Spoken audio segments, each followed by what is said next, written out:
বাবা যে রাজি হলেন তা আমার জন্য অনেকটা অবাক হওয়ার মতোই। বাসায় যখন কোনো কিছু লাগে তা শুনে না শোনার ভান করায় বাবা কেমন যেন দক্ষতা অর্জন করেছেন। তা যাই হোক, হইলে নিজের জয়, আর কোনো কথা নয়। মাটির রাস্তা ধরে যেতে হবে সদর পাড়ায়। কয়টা গাছ গুন্ডিরে পুটি? 22টা। রাতে পুকুরের বড় মাছটা ধরলেও কেউ তেমন নজর দিত না, সেজন্যে।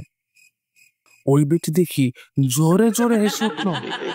খুবই মজা হলো। দে দে নাই রে তো শ্বাসকে নিব শুয়োর। বরতলা হঠাৎ কুকুর ডেকে উঠল। জমিদার কিছুটা বেগ পেলেন। সে কেমন যেন গোংরাচ্ছিল। আমি এমন দেখে ভয়ে বমি করে দিই। পরে সুযোগ দেখে পালাই। আমি হিনুকে প্রয়োজনে আবার বিয়ে দিব। বাবা, হিনু পাশা কি আবার বিয়ে করে? কি হলো তারপর? তারপর আর কি আছে, বাকিটা শুনবেন পুরো গল্পে। সঙ্গে থাকুন চিরাগ প্রোডাকশনের। ধন্যবাদ।